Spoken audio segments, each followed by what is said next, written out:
Was kind of a disappointing night to a really fun day in Phoenix. Phoenix Suns close out the All-Star break for all NBA teams. All NBA teams are now on All-Star break. The final game of the NBA schedule, a very late game with an even later start against the Los Angeles Clippers, ultimately lose that game. And Matthew, they drop from the 4th seed to the 5th seed with that loss to the Clippers. Yeah, I think they were a little excited about the All-Star break coming up, right? It seemed like a little bit, kind of. It just seemed like a game they were never going to win. Just one of those games. It felt like it did. It did. It felt like the Clippers were a team that couldn't miss from three, attacked the cylinder consistently, and was getting to the free throw line, and just everything was kind of working in their favor. Whereas the Phoenix Suns have multiple new assets who are part of this team who just need some time to play together. Obviously the Clippers are a team that have new assets as well, but they've played a few more games together, and I feel like they had a little bit more of an identity. And it felt like right off the bat when the Suns went like 0 for 7 to start, you're like, oh, cool, one of these games, cool. Yeah, well, when you have Kevin Durant, who's here, and we just haven't seen him on the court yet, it's a weird situation as a fan, because right now it's like you're kind of upset you lost, but then you're like, well, we have KD coming, but it's like, oh, you only have 23 games or 22 games left. It's like, oh, do we have enough time? So a lot going through our head right now, a lot of work to do. A lot of work. Amen. A lot of work to do. A lot of thoughts on this game and thoughts of the state of the Suns as we enter this All-Star break that we're going to cover on this edition of the Suns Jam Session podcast. So if you happen to be joining us live after the game, thanks for staying up late, especially if you're in Arizona, or if you're in Iowa, or if you're in New York, Iowa. If you're in Scotland, if you're in Paris, wherever you're at. Thanks for watching this live. If you're watching later, hey, good for you. You got to sleep in a little bit. And if you're listening, thanks for listening. Please head over to Apple Podcasts, especially seeing that this is the last podcast until next week. You got some free time on your hands. Yeah, head over to Apple Podcasts. You kind of bored. You're like, you know what? I kind of miss the Suns Jam Session podcast. Yeah, find a hobby. Make that hobby be giving us 5-star reviews on Apple Podcasts. How about that? Sounds like a good hobby. I love it. It's a great deal, man. I love it, man. So let's talk about this game. Let's talk about some things going on in the NBA. Let's obviously talk about Kevin Durant on the pod. Pop him if you got him. I've got some all-star. Every time I'm talking, you got these little fucking comments. They're great. I don't know. I'm just switching it up, right? Switching up. Pop him. It's like a rap. Follow me, Darth Vader. Follow him, Matthew. Follow us on Jam.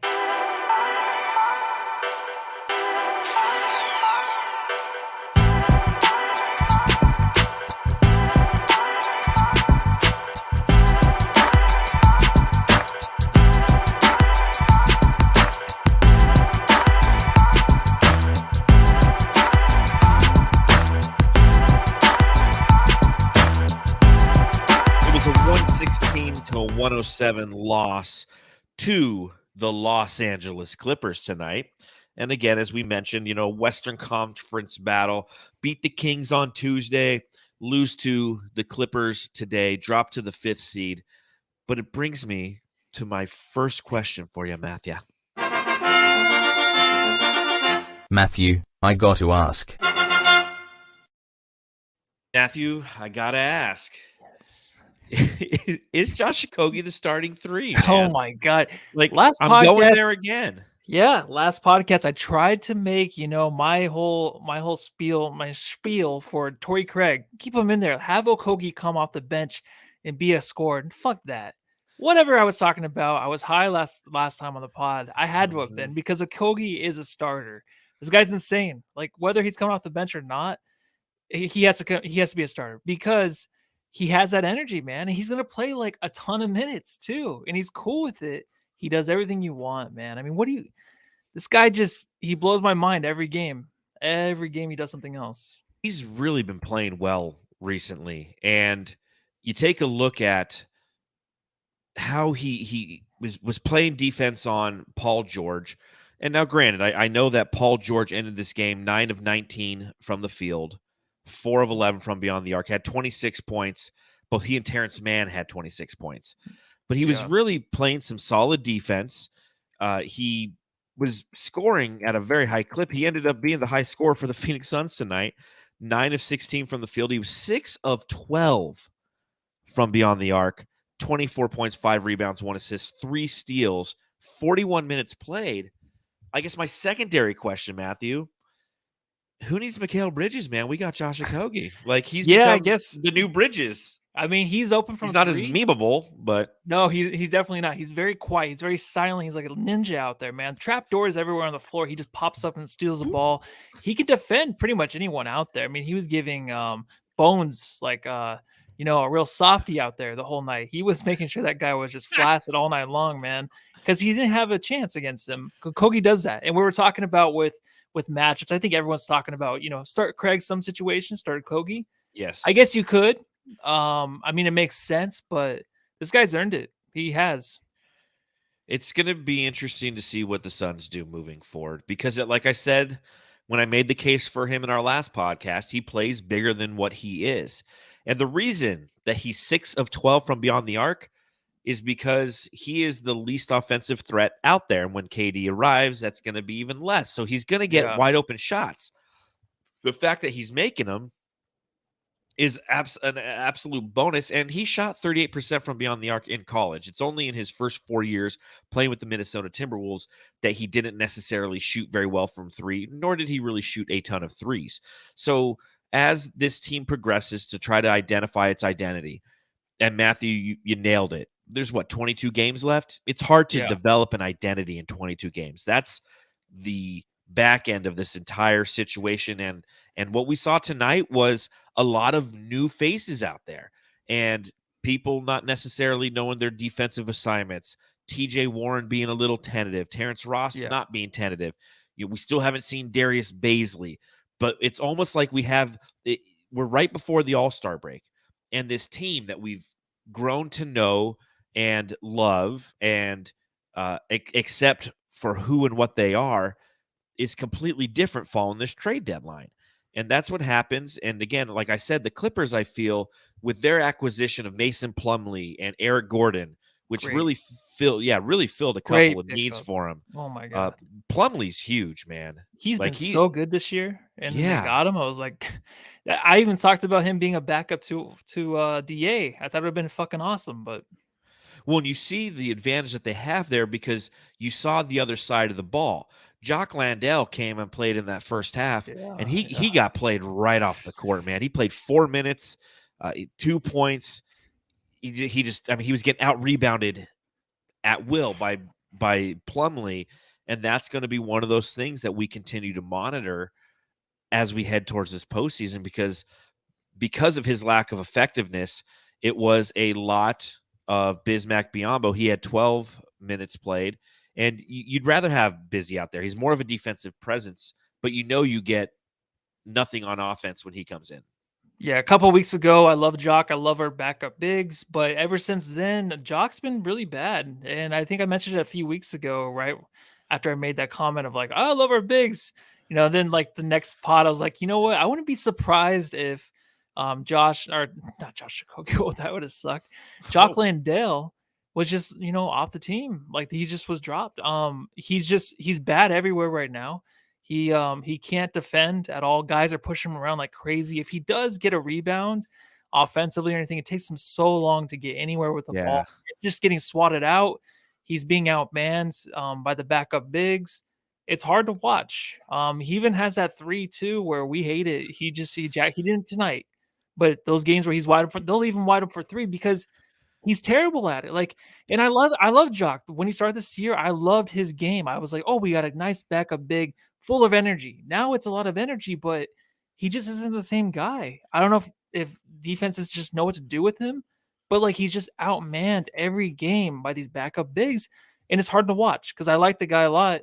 I just don't know. I feel like he's the guy that's going to be dropped, dude. I mean,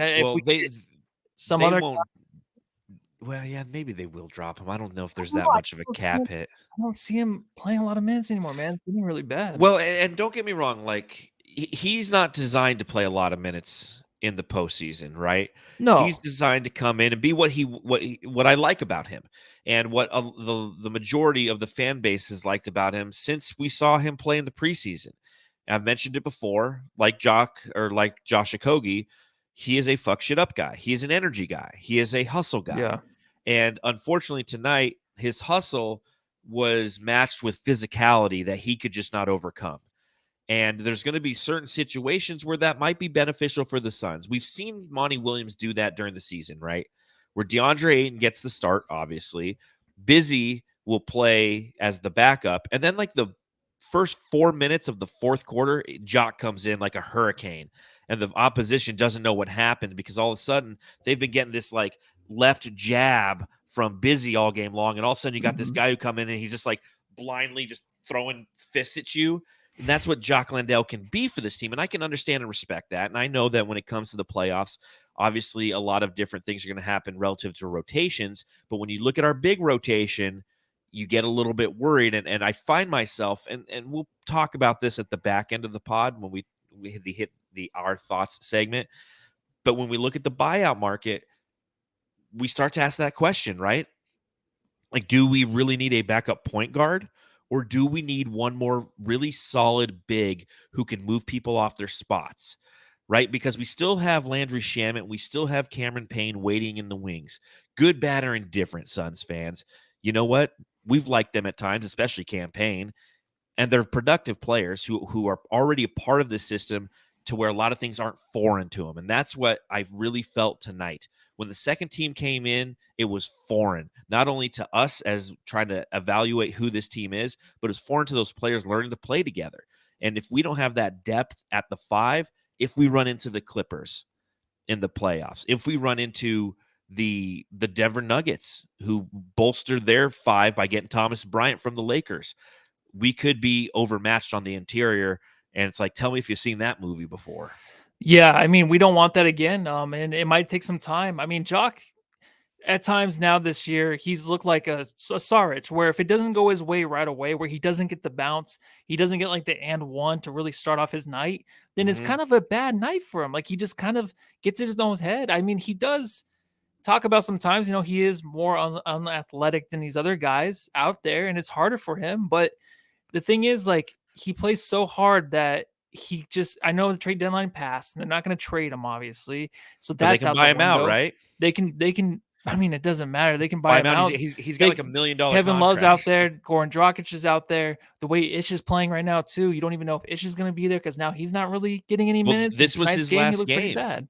This was Yeah. Ish's last game on the I know, two-way and contract. it doesn't look good, right? It's the one thing we talked about last podcast. It's like, Ish, you got to make those threes when you're open. That's what EJ says. Yeah, easier said than done, dude.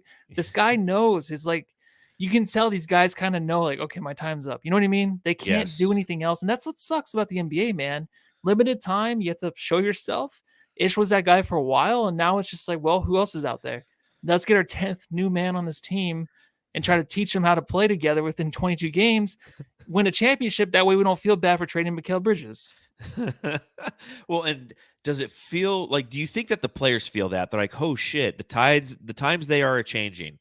Kevin Durant has a press conference today. I'm throwing the ball over here to TJ Warren. Who's that? And Terrence Ross, high five Darius. Like, Ish Wainwright's got to know that his time is numbered. Jock Landale might know that his time is numbered. I don't know if that's actually true because, again, unless you have something lined up and there's a quality big out there that you want to bring in his stead, you don't do it. What Monty's going to do, and we know it, and we'll lead off Ayton Watch with this.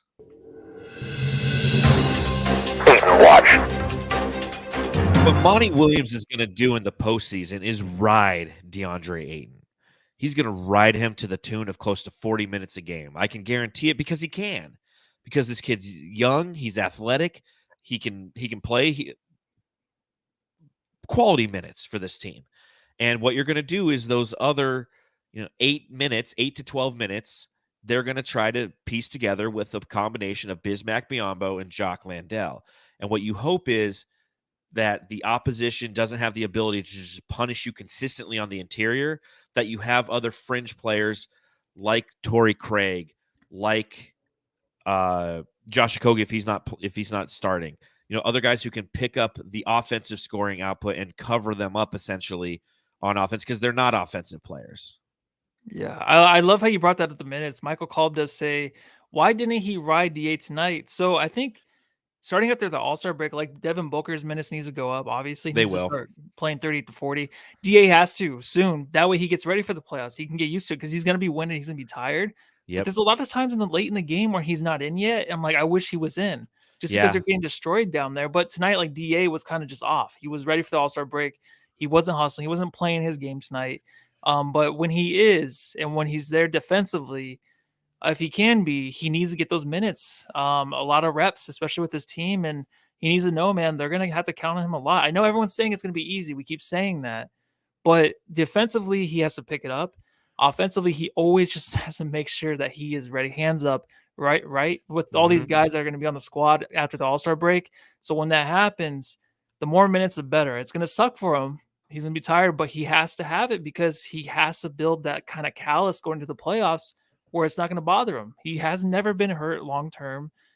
His game is very finesse. It's very pretty. I'm sure KD says it's a pretty game. It is. So he should be able to play those minutes, man. I'm looking forward to that because we need more of him because our bigs aren't looking too good right now. And everyone says, calm down in the chat. You calm the fuck down. Just kidding. This is me calm. This is me calm. Yeah. 18 points for Deandre Ayton tonight in 32 minutes played. He was 8 of 13 from the field, had 6 rebounds, all on the defensive end. He didn't snag one offensive rebound in this game. And what I noticed primarily from Deandre Ayton tonight is he was screening a lot in this game. I don't feel like he was necessarily trying to get post position, although he did a few times. The Clippers are a very switchable team, and he would find himself with Terrence Mann on him, and the Suns just couldn't get him the ball. I mean, like 3 or 4 times he'd have a good quality seal off, and they'd see it like 3 seconds too late. They're, shit, DA is open. But I saw him just running a ton of screens. It'd be interesting to look at the advanced statistics after this game and see how many actual screens he had, because he was left and right. And what I noticed was he was really leaning into those screens with his ass, which is not something he necessarily does a ton of. It's like it almost took Dario leaving to realize that DA has a butt. Because all of a sudden he was doing the kind of the Jokic does it all the time. He did, and Embiid does it. It's that leaned into you with my ass as you're going by me thing.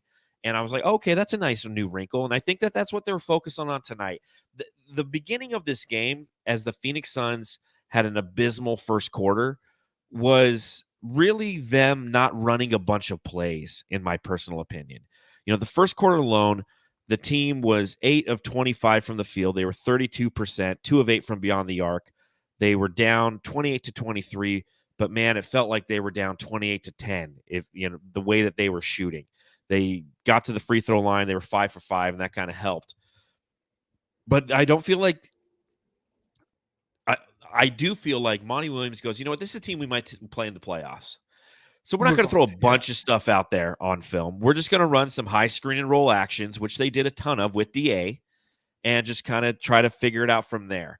And I'm okay with that. Again, I'm not taking too much from this game. I'm more in the I'm shifted slightly into that worried zone just because there are a lot of new pieces in there, and I'm just scared that Monty doesn't know how to manage that correctly.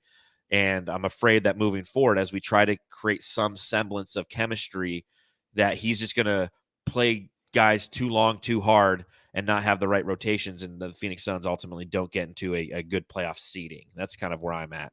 Yeah, isn't it crazy? Like last year, this team was just gelling so well. I mean, everything looked great. Obviously, losing the playoffs, but you had like the best rotations out there that you can ask for during the season. Now it's like you got to cram within the 22 games. You have to figure out these lineups. There might be games where TJ doesn't play. There might be games where I think that Terrence Ross is pretty awesome. I think he's going to be playing a lot. He is. Someone just say he is a better Shamit. He is because he just shoots. Should we talk about Ross? Let's do it. What's the matter, dog? You with Terrence? This guy's a gangster. His real name Terrence. He's the homie called Terrence. Parents have a real good marriage. Oh, that's your favorite movie, right?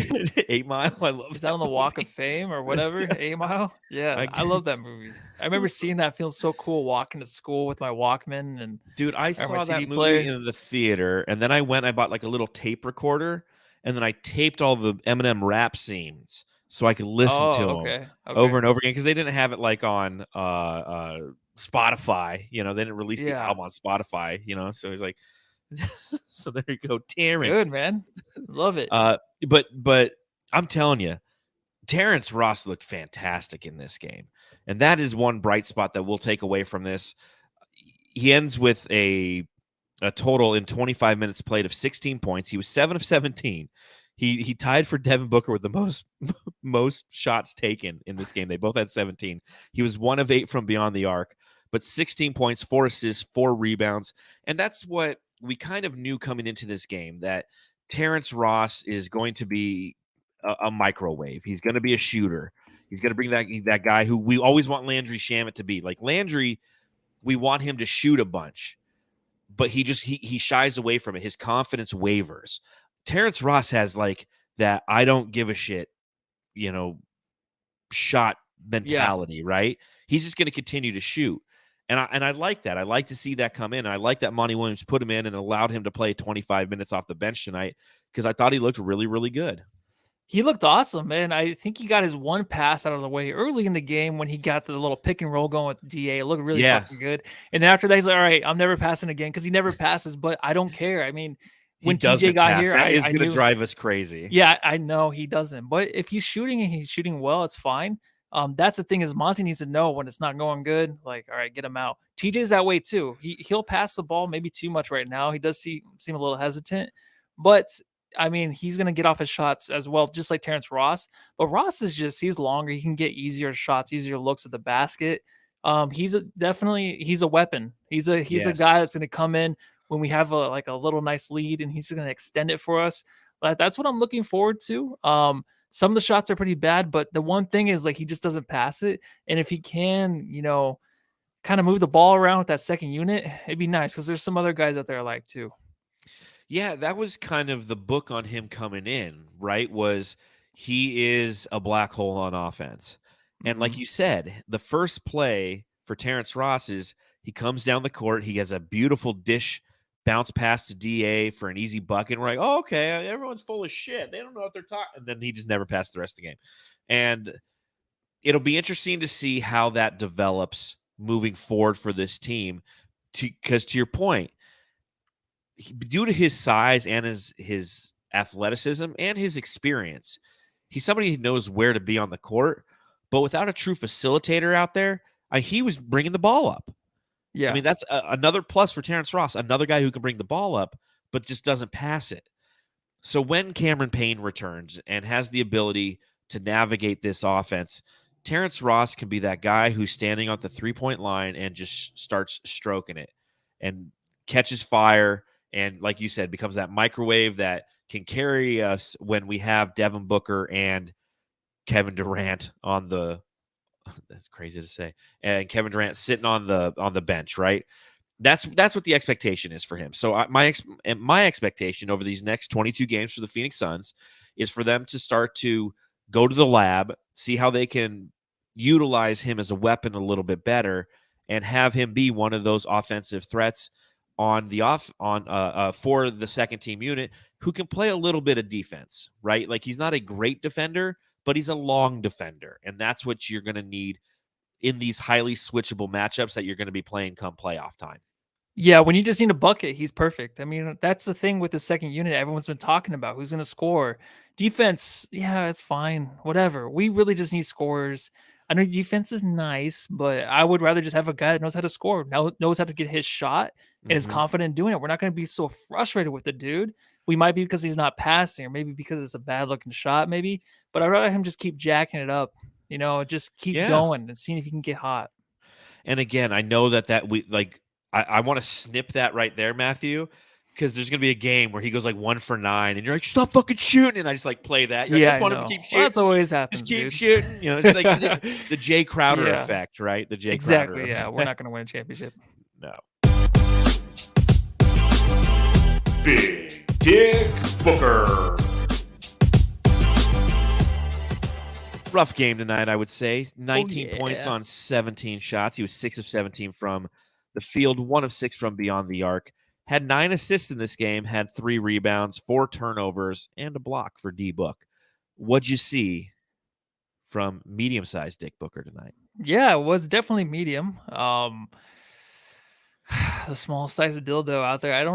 I think he was just off. I mean, there wasn't really a game to him tonight, right? It was like in moments at the end of the game where you're just like, come on, let's get some shots off. He was getting to the rim, but it just didn't look like Book.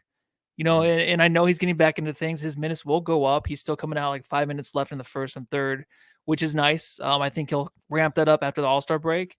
I just get worried about him being hurt and stuff. When he has games like this, I know he's just getting back into it because last game he looked awesome.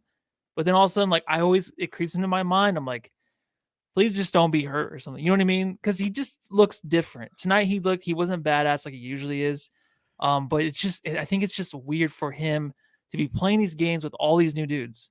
I think it's in the back of his mind, like he can't really be comfortable right now. And maybe he's just thinking like, well, KD's coming back against the Thunder on the Friday after the All-Star break. So why really just, get into a groove here? I don't know. I'm trying to think of things that make me feel better, but it just wasn't a great game by him. Well, I mean, how much do you credit the Clippers in this one? Because I give the Clippers. Oh, all the time, dude. I really weird. think. I forget we do play another team. Yeah. I think their defense was really. Oh my god. This is a long physical defense that's switchable, and that's where Devin Booker thrives. Is coming off a screen, getting to a spot, rising above the defender, and hitting it. And I mean, Eric Gordon. You saw he's a girthy little bowling ball out there. And he was in that ending, their final rotation for Ty Lue.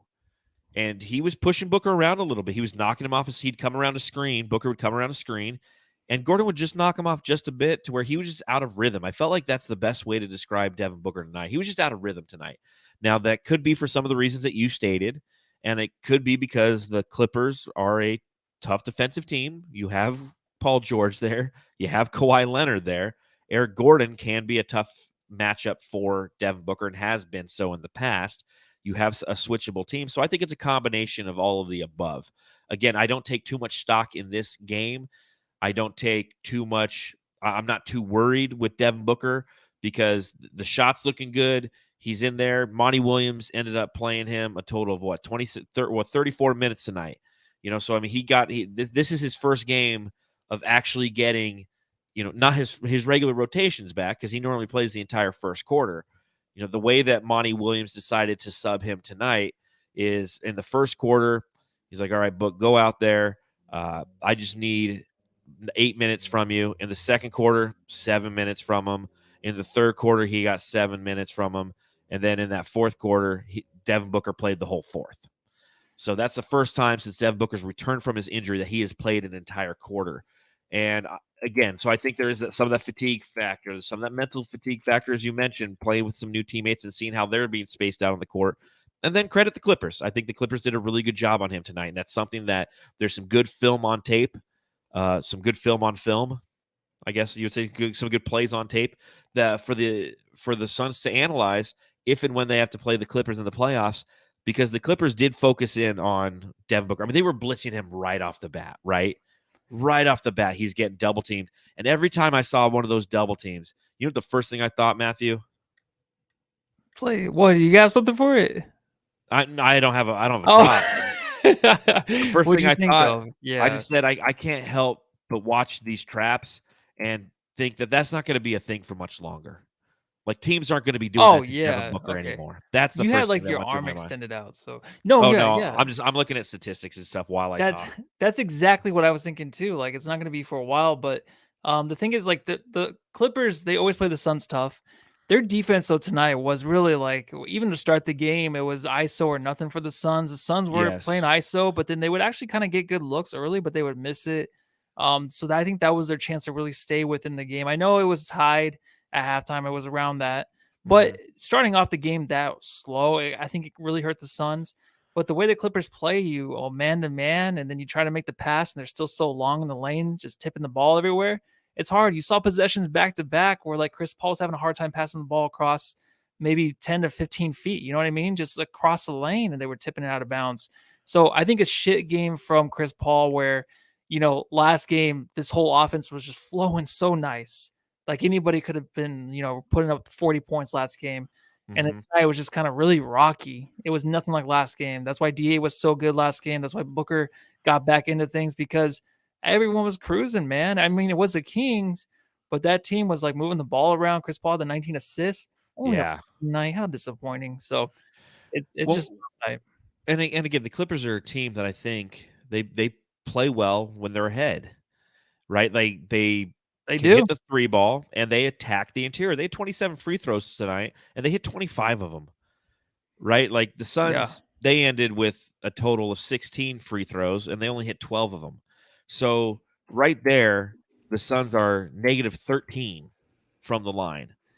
And that's because the Clippers, due to their length, due to their size, due to their physicality, and due to Terrence Mann turning into Reggie Miller and Ray Allen's illegitimate child from beyond the arc in this game, those kind of things happen. And again, I don't take too much worry into those. What I do worry about is DraftKings ads. NBA fans, it's time to bring the hoops action to the palm of your hands with DraftKings Sportsbook, an official sports betting partner of the NBA. This week, new customers can bet $5 and win $200 in bonus bets instantly. Plus, for a limited time, all new and existing customers can get a no-sweat same-game parlay every day. Go to DraftKings Sportsbook app, opt in, and place a same-game parlay on any NBA game. And if it doesn't hit, you'll get a bonus bet back. Hey, go and take the Suns to win the NBA championship and win the Western Conference Finals. Got to get good odds on that. Download the app now and sign up with code TBPN. New customers can bet $5 on the NBA and get $200 in bonus bets instantly, only at DraftKings Sportsbook, an official sports betting partner of the NBA, with code TBPN. Minimum age and eligibility restrictions apply. See show notes for details. The point guard. Night passed Michael Jordan. Or I think he tied him. He tied Michael Jordan for steals in the NBA. Kudos to you, man. That's impressive. But 33 minutes played. He was only 2 of 8 from the field. 5 points, 11 assists, 4 steals for the point guard. And again, I just felt like he was out of sorts. The whole team just felt out of sorts. I think we're all buzzing after the KD press conference today, and everyone's just like, "Oh shit, there's a basketball game," and he kind of embodied that. Very selfish of him to actually have that before the game, you know? I'm just joking. He's seems like the most least selfish guy out there for sure. Anything you've noticed from the point guard tonight? No, you can just tell, you have such a good game last game from him. Unbelievable stats. And then he come into this game, he's going to have the back-to-back games where one really good, the next one not too good. It's still going to be decent. He can't shoot. It always seems like he can't shoot the next game. But maybe 1 out of 3 games, he'll give you those shots. That's one thing, going forward when you have Kevin Durant come in here.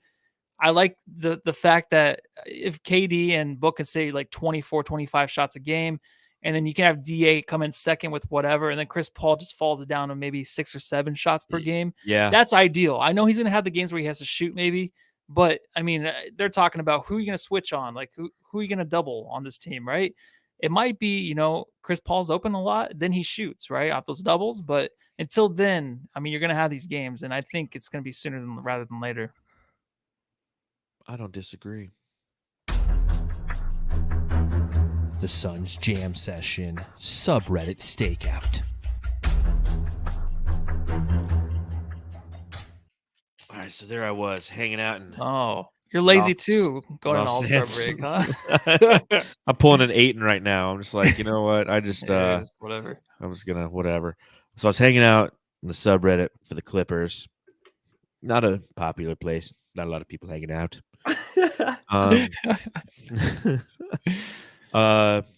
One person said, "Fuck Phoenix," and somebody responded, "Fuck Russ." And somebody said, "Fuck Russ and Phoenix." And that was kind of the sentiment at the front end. The Russell Westbrook is. That talk with the Clippers is something that's being discussed, much akin to our fan base, and it sounds like some of their Redditors just aren't a fan. Don't want Russell Westbrook out there. Much akin to kind of our TNT really got to show a clip of the one basket the Suns scored going into the commercial instead of any Clippers baskets. Shake my head. So biased. Media hates us. I Oh thought my the media God. hated us.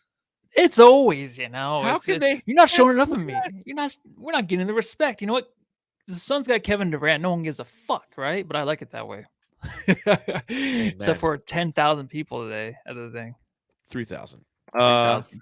DeAndre Ayton is a glorified Roy Hibbert. Ouch. No, he's not that. I always thought Roy Hibbert was going to be good. He was great at Georgetown. And then he came in, and it's like the season that George Hibbert came into the NBA changed. Like 7 seconds or less just changed everything, and he just sucked. He was so good that one playoff series, remember? Yes. And like the next year, he was Just nothing. nothing. Who knows? He was I don't even- unstoppable. He was like the MVP that in the playoff run they had. He was just huge. And then like everyone's like, nah, we shoot. And he's like, ah, shit. Sometimes PG has the brain of a newborn pig. They were dogging PG in this. Dumb decision making, black hole on offense, can't read the room.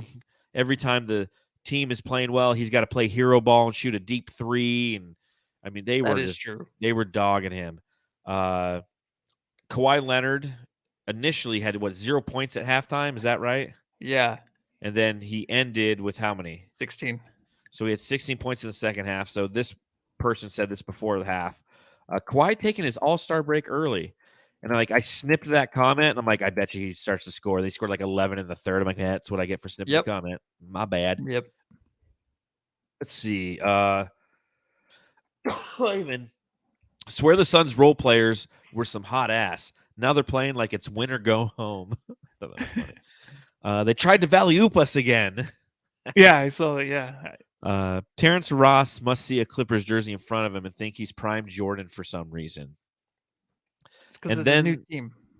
Yeah, Terrence Ross is not going to shoot. I guarantee you Terrence Ross doesn't shoot 17 shots in a game for the rest of the season. No. I guarantee you that, Jam. Not more than 10, probably. It's literally like TJ Warren was out there, and he was hanging out, and he's looking around, and Terrence Ross keeps shooting the ball, and he's like, come on, man. What about me? What about me? He's like, I'm TJ fucking Warren out here. He's like, you got to give me some love. And he's like, I'm Terrence Ross. I'm going to keep shooting it. You just got to deal with it. And then TJ was just like, but I got to drop.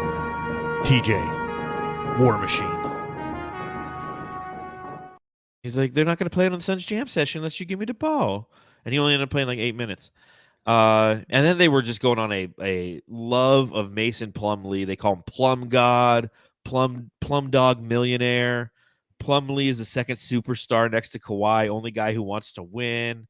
They're fanboying over Mason. Hey, I loved him too before they got him. He was fucking awesome. Yeah, we just saw him a couple weeks ago when we played the Hornets, and we're like, oh damn, like that guy's he's a force down low. So that's what I got for the subreddit stakeout. The Suns Jam Session subreddit stakeout. You got anything else in your notes before we hand out some Jamstar and talk about other things? You know, I might have had something. Oh, I forgot TJ was on the team until he had that great rebound and put back. I'm like, oh yeah, TJ. Yay. That's when it got to the point where I'm like, oh, look at this team. Look at this bench. It's going to be awesome. And then Ross just hogged the ball the rest of the game. That's about it, really. I mean, we went over everything, but it's all useless now. So it's all over with. Move on to the next one. On to the next one. I'm trying to think if I said D creating O. This is where the second team will make their presence known, and that's Okogie. And he's actually was part of the first team. But like that was a fun sequence where it was like we made a basket, Damian Lee stole the ball, we made another basket, timeout, then we stole the ball again, and then Josh Okogie hit a three. I'm like, wait, is this a replay? Yeah, I literally came back. I was like, whoa, hold on. Did that just happen again? That was the funnest. And that was the apex of the game in the second quarter. Everybody was downhill from there. So if you didn't watch it, there's the recap.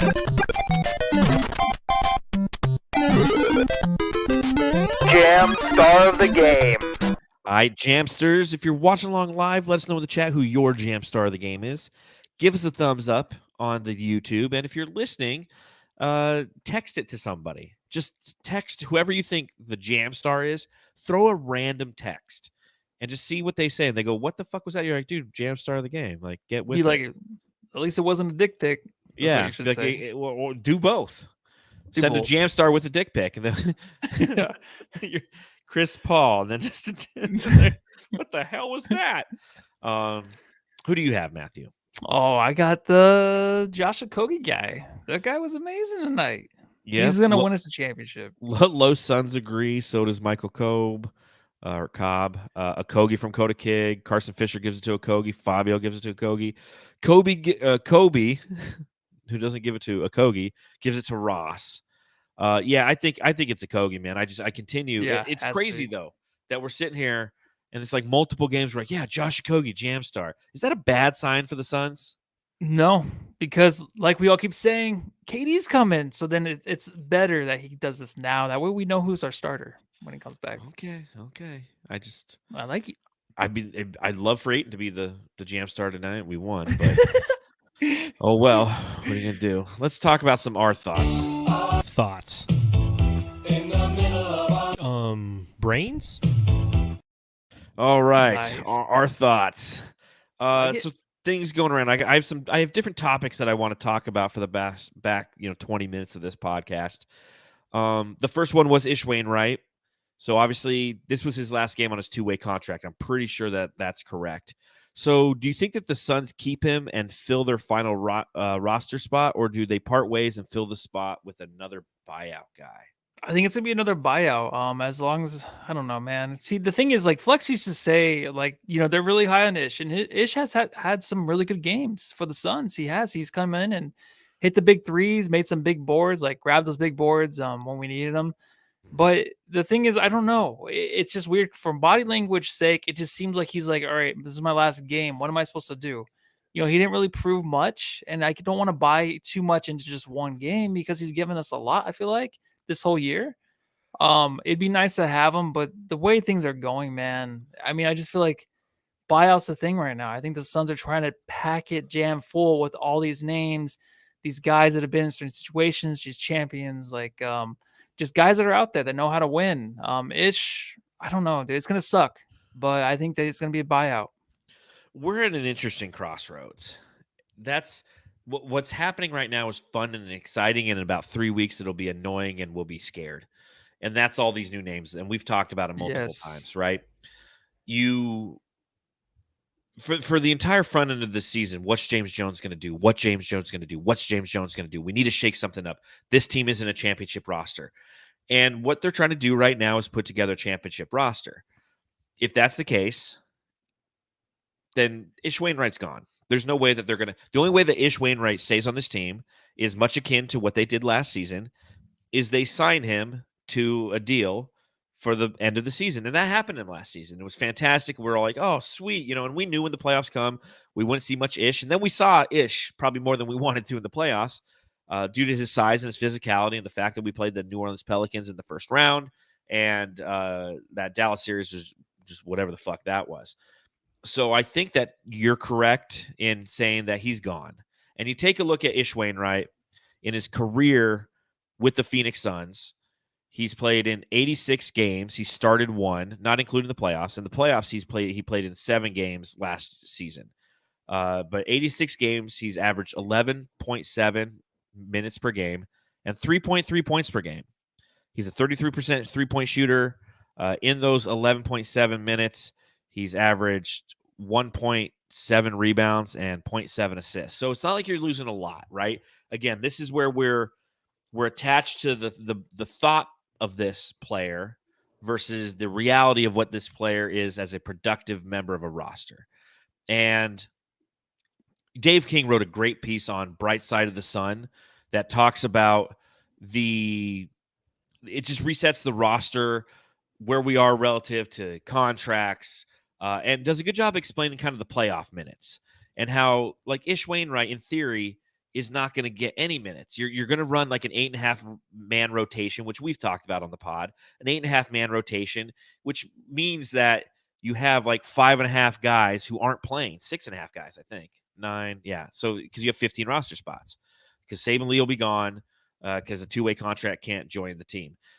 So the question becomes, if you're not going to keep Ish Wainwright, who do you get? And is the person that you get somebody who is actually going to provide assistance in the playoffs? Probably not, but because the other side of this, the other thing that's been sacrificed for the Suns is that organic chemistry. Because I'll go back to what I was saying earlier. What's James Jones going to do? What's James Jones going to do?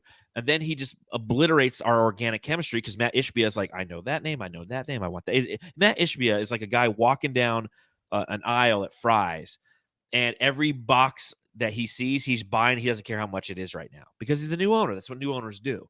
I want some Kevin Durant. Give me some Terrence Ross. And we love it. But the one thing that is sacrificed when you do this is organic chemistry, right? Yeah, I kind of agree with you. The only thing is I don't know about the chemistry part just this year, just because I mean it's been such a weird year That's where true. coming off of last year, it was such a bad ending. All right. Obviously. I mean, how many times I feel like I need to get like fucking smacked on the butt every time I say that shit. Like no one wants to be reminded again, dude. Um, yeah, anyways, where was I going? Oh yeah, so But the chemistry part, okay, the Mikal thing hurt and Cameron Johnson did a lot just because those guys were drafted here. We grew with them basically, and we love them for who they are personality wise, right? They're always the funniest guys on the court. I mean off the court. They're always doing silly things on the bench. That part sucked, all right? But the chemistry on the floor, it was just ruined. I think that the way we figured out that Chris Paul didn't have him anymore, that threw everything off. Where Chris Paul looked like a sack of potatoes sometimes out there. It was hard to watch. Then you had DeAndre Ayton, who this year again before the trade deadline is a guy that we're throwing out there like might be traded because he played like shit for more than half of the year before the trade deadline. Then he started playing better as soon as Matt Ishbia started, took control of the team, but he was by himself without Booker. Then Booker's hurt. So I think it was just a big mess. And I think what had to happen is if you don't get KD, you just know that the Suns are not going to have a chance to win anything. And I think that's what the Suns fans just want is a championship. Amen. It sucks to lose those guys, but the thing is like the chemistry just it falls apart if you're not winning. So if you're winning, it's going to look good. I think if you get someone like Kevin Love or someone else in here, it'll take some time for the team to mesh well. But I'm willing to risk that to have a championship contender going into the playoffs than what we had before. Because I really do think the chemistry was just kind of weird this year, man. All you're right. Just gone. I think that's a good point. The chemistry didn't exist because the injuries did. And with that lack of playing time, it just and to your point, Chris Paul, we came into the season and that was the running narrative. Well, Chris Paul's cooked. Chris Paul's washed. Yeah. So if that's the case, then you need something else. And one thing that we have to think about is not only does Kevin Durant's arrival put us as a championship contender, but it puts us it expanded our championship window, if you will, past this year. Because past this year, we didn't know what we had because Chris Paul's done after this year. Like either he's playing or he's not playing well, and he's not going to be a contributor. So you need somebody who could do all those different things that he does, right? So yeah. So again, we're at this weird little crossroads, in my opinion. We're at this weird little crossroads where we're used to having the chemistry. We didn't really have it this year, which you're right. And now we just have a bunch of different names. So that being said, Brian Windhorst was talking about a guy who is potentially going to be available in the buyout market. I want to get your thoughts on him. In the Western Conference, though, that I'd keep an eye out for, the Phoenix Suns. The Suns have been doing some background research into Kevin over the last 24 hours. And don't forget, James Jones, the team president, was teammates with Kevin Love when they won the championship in 2016 with the Cavs. The new look Suns have a roster spot, have a bunch of money they can still pay to free agents. So keep an eye on the Suns as a contender for Kevin Love. So your thoughts on Kevin Love potentially being, Ish Wainwright, two-way contract. He's done in theory. You have that roster spot open. Kevin Love definitely has a tie to James Jones. Do you think that the Phoenix Suns truly pursue him? And do you think that that's the right move? Yeah, I forget who it was on Twitter. My bad, but Suns did lose connectors in Saric. And, since he's gone now, I mean, Monty loved him, but you can see Kevin Love being that guy as kind of a connector with the second unit. Not saying he's going to get a lot of minutes, but he's a guy that definitely get bored still. He is older. He can still shoot. I think he's lower 30% right now from three. But I think it's about just having guys on there, like I said earlier, about just knowing how to win. and he'd be more of a mentor than anything. He's very unselfish. He's a guy that's not going to come in here like a Russell Westbrook that I was wanting and be like, oh, I'm hot shit still. I need the ball. I need to do this, this, and this. I think Kevin Love would be accepting of any kind of role he has on the team. And I think it's just a better spot for him to be on the team. I mean, it's better for him to take Ish's spot just because I feel like it would provide more for this team. I know we like Ish, but there's just certain things that Love can provide for this team that he knows instantly. Like they talked about Kevin Durant coming here and how long it's going to take him to really adjust to things. I don't think it's going to take very long. I think it'd be longer for the bench to get stuff situated, like rather than the actual first unit with Kevin Durant. I think they would actually gel quicker. And I think that would be something that Kevin Love can do too. Come in here and just kind of know what to do and just kind of be that guy to help do whatever is needed. So, I mean, what do you think? I mean, so my thing, one, like Ish being gone doesn't hurt my feelings at all. I've never been a huge Ish Wainwright fan. I like the guy. But again, like I didn't create a drop for him until like last week. He's been on the team for 2 years. So I mean, it just goes to show you. I don't have an affinity for Ish Wainwright. So I definitely think that losing Ish is the right move. And how you fill that spot, I was thinking about it tonight. You're right. Kevin Love is a connector on offense. He's an experienced player. He's somebody who in his last 2 seasons with the Cleveland Cavaliers has grown and accepted a bench role. And he is a veteran player who, as The Rock would say, know your role, jabroni. And I think that's what they're looking for right now is high players who with veteran experience who will buy into what Monty Williams says and have the willing to do so. Terrence Ross might be a challenge there because, again, the guy just likes to shoot too much. But I think that having Kevin Love, and he still rebounds the ball. He's averaging how many minutes this year? He's averaging 20 minutes, and he's averaging 6.8 rebounds a game, right? Like last year, he averaged 22 minutes coming off the bench for the Cavaliers, and he averaged 7.2 rebounds a game. So, like, he is somebody who can still go grab rebounds, and I think that's, as we mentioned tonight, that's vital. That's something that we're kind of missing. We're missing that tweener, right? That guy who's in between Jock and in between Bismack, and Kevin Love could potentially be that, right? I thought I was looking at Kevin Love's stats, but it was Kevin Durant. So I'm like, wait, he averaged 7.3 free throw attempts per game? Like, hell yeah, dude.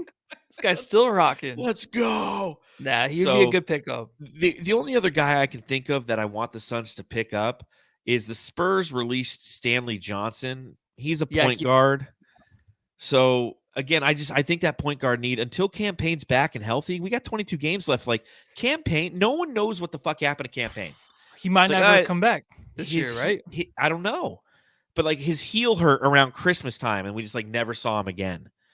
And we need that. We need a point guard coming off the bench. If we fucking bring back Elfrid Payton, I swear to God.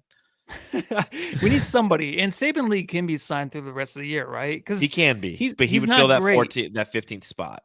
He's not great, but I'm telling you, like every time I watch him, man, I mean, towards the end of the third quarter, he made a bad mistake to end the third quarter, but he always seems to make the right plays. He takes his time. He doesn't make selfish, foolish moves out there like a lot of backup point guards might make. Yeah, he knows what to do. So I don't know. It's gonna be weird with that position. But that's the challenge. Like we don't have somebody to truly facilitate that second offense. And I see everyone in the chat they're saying he's Stanley Johnson's a power forward. I must be thinking of somebody different who got released who's a point guard. We need a point guard. That's my point. Guard. Oh, we need a point guard. Who watches the Spurs, right? Yeah, I don't know. I thought they released Keldon Johnson at first. I'm like, hold on, what? I was like, holy shit. What do you think about Mikal Bridges scoring 45 last night, man? So I did text you and I did say, so I'm very happy for him. I am. But the thing is, as a Suns fan, when this thing happens, where you get Kevin Durant, you trade a guy that within a month before the trade deadline looked fucking good. And I mentioned on the podcast where he looks Kawhi-esque out there with the ball. Someone said Middleton, I think on No Dunks today, where he looks like Middleton. It's hard to watch that and think like, you know what, if the Suns don't win a championship this year or next year, and it kind of falls apart. And then of course, being in the East, Mikal will be an all-star. Like there's always that thing. Will he be? Yes, he will. He's going to be that guy for that Brooklyn team. He's fucking awesome. He's going to be amazing next year. And it's hard to watch for me, dude. I'm very glad he's doing good. But things like that, like I texted you, it's like, it's kind of like, you know, like when Luka was drafted for an Ayton, you kind of watch the box scores. They're like Luka, like, oh, it's not going to keep up. We made the right choice, right? This is like the same thing to me, and I think that's very selfish of me to say. And I'm not saying I hope he has a bad career. I'm just saying this is a guy that we drafted that could be an all-star and is, and we're stuck with what we have now. We made the right choice, but if it doesn't pay off, dude, there's gonna be hell to pay, dude. I'm just saying. It's just It's when weird. when I saw it, of course, like I'm loving watching the Nets right now. Like I generally, when I go onto YouTube, is I'll take a look at other games here and there, and they have those like 11-minute recaps, right? Yeah, those are awesome. I'm watching those for the Nets all the time now because I don't have the Yes Network, but I'm watching them to see how the Twins are doing because I like every other Suns fan, man, like those are my guys. I love those guys. Like the Nets are my second team in the NBA without a doubt now. But when you see Mikal go for 45, you're so happy for him, but at the same time, you're like, shit, not yet, man. Like I want you to be good, Yeah, but not great. Like save fucking it for next 45, year. dude. Like shit, let KD get on the court, Like we got That's the thing is we're waiting for KD and we have to watch Mikal just go off. I know it was a 23-point game, then like a 7-point game or something, and then he had the 45. But it's like everyone's like, well, he's kind of inconsistent. It's like, no, he knows what to do now. He's confident, and that's what's so scary is because he looked so good when he left, and now he just looks the same. he's looking great. It's hard. Of course, we like him. We're happy for him, but it's just hard because it's like you said, if we don't win a championship out of this transaction, we're gonna hate ourselves for the next decade. oh yeah, because he's gonna be good. He's And gonna be good. the thing is like winning a championship with our roster beforehand. Like I said before, it would have felt winning a championship is winning a championship, but to fight through these teams and actually come out on the other side thinking like, oh, we don't have a chance, but then they just step up in the playoffs and just destroy people. That would have been awesome, but it was something that we didn't think was going to happen. So that's why the trade happened. So good for Mikal, whatever. Well, Happy I mean, for him. when that happens, you think, you know what? We got KD. Yes. And I was at the press conference today, so we can talk about that a little Cool. bit. Kevin Durant.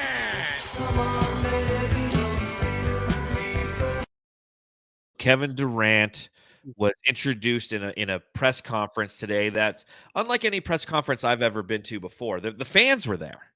I mean, there was 3,000 people there. We had half the lower bowl filled. This fun little shirt. Welcome to the D35 Earth desert. Welcome to the dessert. With I would have those little- spelt it wrong and put like dessert.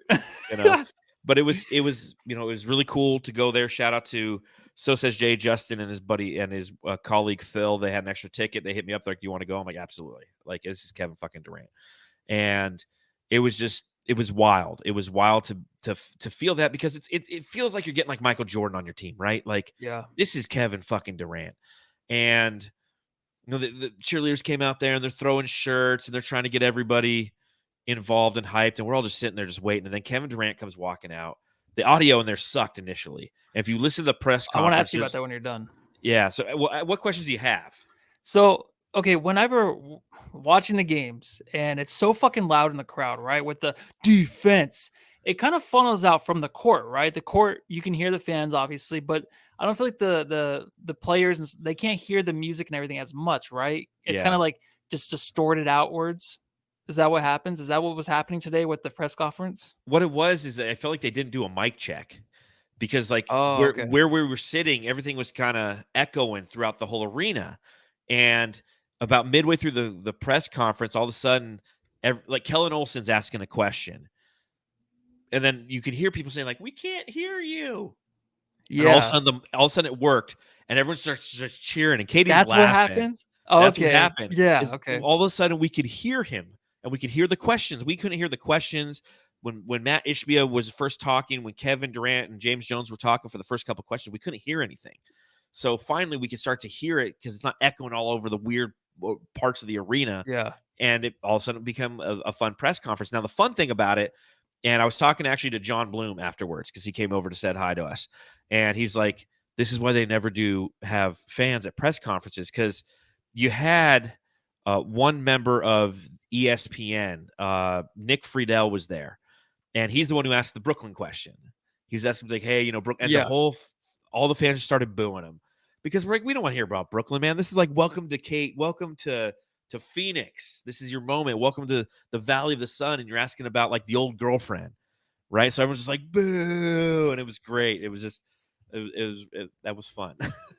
Yeah, that was interesting with the fans. I was kind of worried it was going to get a little too rowdy where you wouldn't be able to hear an answer and they'd be like, all right, guys, calm down. Like, but it Yeah. wasn't as bad as I thought. It went actually smoother than I thought when I Yeah. heard that the fans were going to be there. So, I think it's fun to have it with the fans because we're just so close to these players, right? We just, the support that Brooklyn's nice there, but their fans are nothing like ours at all.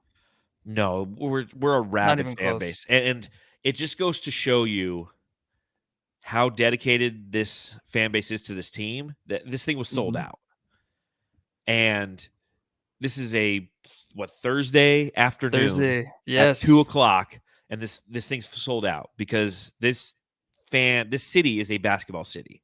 It is basketball first. You could say the Cardinals. It ain't the Cardinals. The Cardinals suck. They've sucked for years. Fuck the You know, Cardinals. the Suns have always perennially been a good team and have generations of fans who know good basketball and have experienced moments not like this, but something close.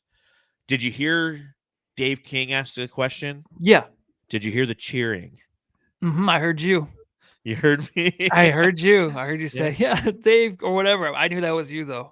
Yeah, I'm like, Dave King is my son's daddy. He got all the cheers. He did, and it's funny. He was Yeah. texting me after the game. He's like, did you get a bunch of people to cheer? I'm like, oh, you know I did. He's like, dude, it's all the media Yeah. people were talking about at the game tonight. That's how Dave King got like a massive He event. got, yeah, I noticed that. He got as much as KD. I was like, what's going on over Yeah, there? it was fantastic. Justin and I were just waiting, right? Come on, dude, come on, because it was like me, Justin, Dan Duarte, and then Justin's buddy Phil, and we're just like, let's go. And then last but not least, before I get out of here, so they had this "Welcome to the Desert" shirt, right? And this is a fun story. So, we get there and they're on the back of every seat, and I was walking down and I sat down. I was like, fuck, I should just grabbed one off a seat to get to you. Yeah. And after everything was done and everyone's starting to leave, there's like we were like 4 or 5 rows from the court. And there was like 4 chairs that just had shirts on them. And Justin was starting to walk down because John Bloom was coming up to walk to us. I was like, hey, Justin, grab one of those. And as he's grabbing it, like this Karen security guard's like, you have a shirt. He's like, yeah, no, I'm grabbing it for my buddy. He's like, no, you have a shirt. And she took she took the shirt. And she took the other 3 shirts and she like put them down like away from us so we couldn't have them after everyone's gone. Damn, dude. Yeah. I'm like, oh man. You know what? They are really weird with their shirts because when I went to the playoff game 2 years ago when we played the Lakers, yes, we went to our suite where we were at, and I went to go grab one of the shirts to go change. One of the bartenders was like, hey, what are you doing? That. I was like, what? He's like, why are you taking the shirt? I'm like, because I sit there. He's like, oh, okay, but it was so loud. It was like it was like I was stealing someone's baby. That was how loud he was yelling at me. Oh, I remember you came back and you're like, dude, somebody just read me out because I was like going to go change into the shirt. Yeah, and I just gave him the hand, dude. I'm like, dude, don't that was fucking weird. Like, well, and after Justin gets yelled at, he turns to me, he's like, hey man, I tried. I'm like, hey, I'll tell Lissy that you tried. And then after we continued to talk, I noticed there was like a couple other shirts that nobody had taken, and the Karen lady had walked away. I'm like, Justin, grab that one. So he grabbed it. He threw it up to me real quick. He threw it up to Dan real quick. Dan put it down, and it was like we like smuggled the shirt out. And it's like maybe Matt Ishbia has spent so much money trying to make this team what it is. He's like, listen, guys, no one gets fucking 2 shirts. He looked like we gotta save. We gotta save wherever we can. You can see when he was on the press conference, he's like scanning the crowd. Yeah, he didn't seem like he wanted to be there too much today. Well, did you get that vibe? Like he was kind of like, all right, I got a lot of shit to do. Like this is taking too long. Like he just kind of seemed like that. Well, I have a story about that, but I'll tell you that offline because I think I know what happened with some media relations kind of stuff. So, but it was interesting. So you do have a welcome to the desert shirt. I'm so excited. Thank you. It's Kevin Durant. So thanks everybody. It was a group effort. It really was. It really was. And John Bloom was just laughing the whole time. He's like, you guys, that's cool. Fucking guys. So, but again, it was really cool to be there to see Kevin Durant. The one thing I was thinking when he was walking in, do you know what I was thinking? Kevin Durant's probably going, fuck these blog boys. All these people. Kevin Durant doesn't like this kind of shit. Yeah, but he was emotional, dude. He almost started crying. Like he's very emotional. He's very sensitive, right? He is. He loves this game. Is he a Capricorn? He was no, actually, I think he's not a Sagittarius. He's born in September, same as TJ Warren, whatever that is. So Let's see. it's Scorpio. I think he's a Scorpio. Scorpio. Oh, he's a Libra. He's like me. Oh, is he a Libra? Okay. Yeah, he's Very back end of cool. September. That's me. Yeah, I usually buy into the month thing. I don't go like per the whole like if it is Scorpios Libra. are November. They're after. Oh, me. is it? Okay. Yeah. Yeah. Anyways, He's emotional. he's emotional. He But is. I think he was excited to be here. I think so too, With and I the think fans. I think he felt it. And again, now it's just we got to get him on the court and just see what this looks like for the next 22 games, and really figure out those rotations. Yeah, And figure out define some roles in there, because that's the one thing that's missing from this team. So again, it was a fun day. Really would have been nice to cap it off with a victory and move that much closer to third place in the Western Conference. But you know what? That's what it is. Suns don't play again until next Friday against the Oklahoma City Thunder. That game's actually been moved to 8 p.m. and it will be on ESPN, potentially being Kevin Durant's debut. So we will be coming to you live then. I don't know if we're going to do anything until then. Are we doing like a mid-season jammies? Or... I know. We'll say it. We'll see, but then we'll text, be like, "Hey, you want to do?" Yeah, okay. So Yeah. we'll surprise you guys, huh? Yeah, we'll surprise you guys. But we appreciate everyone who's hanging out with us. If you're watching along live or watching this later, listening at any point, thanks for supporting the Suns Jam Session podcast. We really appreciate it. It allows us just a voice to kind of talk some shit and get some stuff off our chest. And you guys just happen to, Matthew and I have been having these conversations for literally years, but now we just do it with the ring light on or some shit. So again, subscribe, rate, review. You can follow me at Darth Voida. You can read my writing at brightsideofthesun.com. You can follow Matthew. And you can follow the show at Suns Jam on Instagram, Twitter, and TikTok. We'll see you in a week. We're going. What are you doing over the All-Star break, Matthew? You going to like the Bahamas or anything? 3-day weekend. I don't know. Oh, Nothing. You lucky bastard. You do have a 3-day weekend, don't you? I It's do. President's Day. Mm-hmm. Are you going to watch the All-Star game? I am. I'm not watching All-Star Saturday night. I'll tell you that. There's not one thing that interests me. I never do. I usually just watch the highlights. Yeah, I'll watch them on Twitter. You get like the Kevin Martin one good dunk after his 13th attempt. Yeah, we'll watch the final dunks and we'll just Yeah. hear everyone talk shit about it. It's always a thing every year. It's not going to be any good. So we'll see you on the other side of the All-Star break, Jamsters. KD? Go home and love your Karens. Karens? Fuck that bitch.